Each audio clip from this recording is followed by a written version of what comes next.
નમસ્કાર મિત્રો, hello education પર આપનું સ્વાગત છે। સીઈટી એટલે કે common entrance test based scheme 2025-26માં મેરિટમાં જે ઉમેદવારોનો સમાવેશ થયો છે આવા ઉમેદવારો માટે વિવિધ યોજનાઓ સ્કોલરશિપની પસંદગી માટે એમનું રજિસ્ટ્રેશન કરવાનું હોય છે।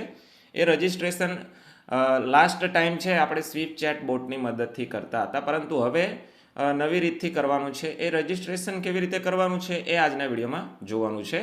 ચેનલ પર નવા હોય તો ચેનલને સબસ્ક્રાઇબ કરી દેશો। વિડીયો સારો લાગે તો તમામ મિત્રો સુધી અવશ્ય શેર કરશો। રજિસ્ટ્રેશન કરવા માટેની જે રીત છે એકદમ સરળ છે। સૌપ્રથમ ગૂગલ ક્રોમ કે કોઈ પણ બ્રાઉઝર ઓપન કરી સર્ચ બારની અંદર GSSY ગુજ આટલું લખી અને સર્ચ કરવાનું છે। એમ પણ તમને ના આવડે તો જે વેબસાઇટ છે એની સીધી લિંક તમને વિડીયોના ડિસ્ક્રિપ્શનમાં આપી દઈશ।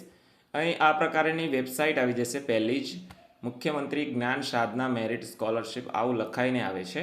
આ ઓફિશિયલ વેબસાઇટ છે। આના પર આપણે ભૂતકાળમાં વર્ક કર્યું પણ છે, તો અહીં નીચે સ્ક્રોલ ડાઉન તમે કરતા જશો।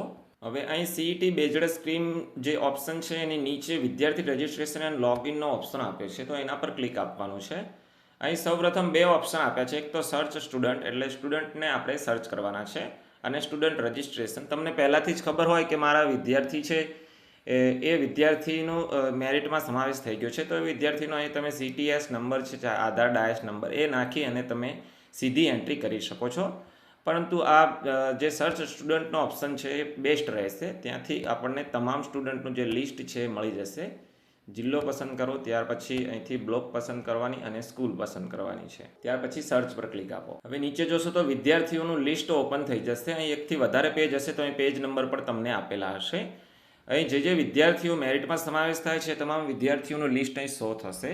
જે વિદ્યાર્થીની તમારે એન્ટ્રી કરવી છે એ વિદ્યાર્થીનો ડાયસપોર્ટ નંબર ચેક કરી લો બરાબર। અહીં સુનિલભાઈ 2-3 વખત છે અમારે, તો અહીં આપણે મિસમેચ ન થાય, ભૂલ ન થાય એના માટે અહીં ડાયસ નંબર છે એના પર ખાસ ધ્યાન આપી અને ત્યાર પછી જેને પણ એન્ટ્રી કરવી છે, જેનું રજિસ્ટ્રેશન કરવું છે એને લાસ્ટમાં એડિટનો ઓપ્શન આપ્યો છે, તો ત્યાં ક્લિક આપો।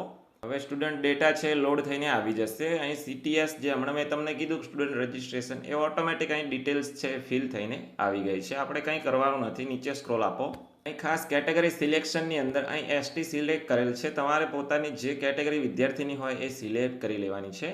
જેમ તમે કેટેગરી સિલેક્ટ કરો છો એ બાજુ અહીં સબ કેટેગરીના ઓપ્શન છે એ મુજબ અનુકૂળતાએ ઉપલબ્ધ થઈ જાય છે। તો અહીં હું આ સિલેક્ટ કરું છું, સબ કેટેગરી અહીં લાગુ પડતું નથી। ત્યાર પછી અહીં ચૂઝ ફાઇલ, જે કેટેગરી તમે સિલેક્ટ કરો છો તો એનું સર્ટિફિકેટ તમારે અહીં અપલોડ કરવાનું થાય છે। JPG, PNG, PDF મૂળ 5 MB કે તેથી ઓછી સાઇઝમાં હોવું જોઈએ। અહીંથી ફાઇલ સિલેક્ટ કરી અપલોડ પર ક્લિક આપવાનું છે। અપલોડ થઈ જાય પછી વ્યૂ પણ કરી શકશો। તો આ રીતનું છે।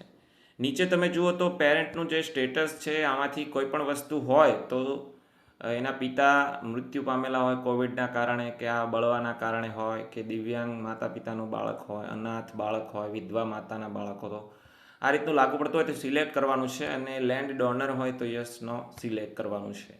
ત્યાર પછી નીચે સ્ક્રોલ આપો। હવે નેક્સ્ટ છે ડિફરન્ટલી એબલ્ડ એટલે કોઈ પણ પ્રકારનું ખોટખાપણ હોય તો એ અહીંથી સિલેક્ટ કરવાનું છે। યસ સિલેક્ટ કરશો તો એ પ્રમાણેનો ઓપ્શન ઓપન થઈ જશે। અહીં મારા કેસમાં નો જ રાખું છું। ત્યાર પછી નીચે એજ્યુકેશન ડિટેલ છે વિદ્યાર્થીની ઓટોમેટિક ફિલ થઈને આવે છે કે વિદ્યાર્થી 5 વર્ષ છે, કયા ધોરણમાં ભણ્યો છે, કયા ધોરણમાં કઈ સ્કૂલમાં ભણ્યો છે, તમામ વિગતો અહીં શો કરે છે। હવે નીચે વિદ્યાર્થીએ ધોરણ 1 થી 5માં સળંગ સરકારી કે ગ્રાન્ટેડ શાળામાં અભ્યાસ કરેલ છે, યસનો આવે છે। ઓલરેડી યસ લખેલું જ આવ્યું છે, અહીં મારે ડિસેબલ જ છે, નો ઓપ્શન કે કંઈ પસંદ કરવાનું આવ્યું નથી, તો ડિફોલ્ટ યસ છે, સાચી જ વિગત છે, તો રહેવા દઈશું। ત્યાર પછી ડિસ્ટ્રિક્ટ અહીં ઓટોમેટિક અમદાવાદ સિલેક્ટ કરેલ છે, તો જે લોકોને અમદાવાદ સિલેક્ટ કરવાનું છે 2 વખત આપ્યું છે, તો આપણે નીચેવાળો અમદાવાદ સિલેક્ટ કરશું એટલે બ્લોક ઓટોમેટિક ઓપન થશે। તો અહીંથી ધ્યાન રાખવાનું છે। અહીંથી વિલેજ પસંદ કરી દો। રેસિડેન્શિયલ ડિટેલ્સ છે તો એ પ્રમાણેની ડિટેલ નાખવાની છે।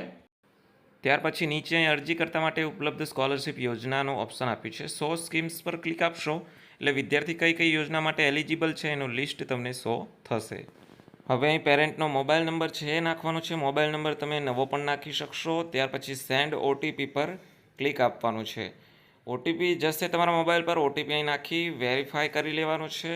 હવે નીચે વિદ્યાર્થીનો પાસવર્ડ છે સેટ કરવાનો છે। આ લોગિન માટે ભવિષ્યમાં તમારે કામ આવશે, તો જે વિદ્યાર્થીનું તમે રજિસ્ટ્રેશન કરો છો એ તમામ વિદ્યાર્થીના પાસવર્ડ છે આપણે સાચવીને પણ રાખવાના છે।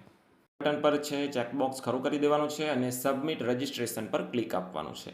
આ થયું એક વિદ્યાર્થીનું રજિસ્ટ્રેશન. 1 બાય 1 આ રીતનું તમામ વિદ્યાર્થીનું રજિસ્ટ્રેશન કરવાનું છે. તો આ પ્રોસેસ થઈ ફક્ત રજિસ્ટ્રેશન કરવા માટેની. હવે પછી શું થશે કે આપણી એપ્લિકેશન આ રીતનું રજિસ્ટ્રેશન કરશું એટલે એપ્લિકેશન એપ્રૂવ થશે. ત્યાર પછી આપણે જે સ્કીમ છે એ સિલેક્શન કરવાનું આવશે. બેંક પાસબુક ને આ બધું પછી અપલોડ કરવાનું આવશે. તો ત્યાર પછી ફાઇનલ સબમિશન થાય પછી તમે જે પણ સ્કીમ પસંદ કરી હોય એ સ્કીમ મુજબ તમને ચોઇસ મળશે. તો આ રીતનું સીઈટીનું સંપૂર્ણ રજિસ્ટ્રેશન મેં તમને સમજાવ્યું છે. છતાં પણ ખ્યાલ ના હોય તો વિડીયોને કમેન્ટ બોક્સમાં અવશ્ય કમેન્ટ કરજો. ચેનલ પર નવા હોય તો ચેનલને સબસ્ક્રાઇબ કરી દેશો. આજના વિડીયો બસ આટલું જ જોવાનું છે મિત્રો. વિડીયો ગમે હોય તો તમામ મિત્રો સુધી આ વિડીયોને અવશ્ય શેર કરશો.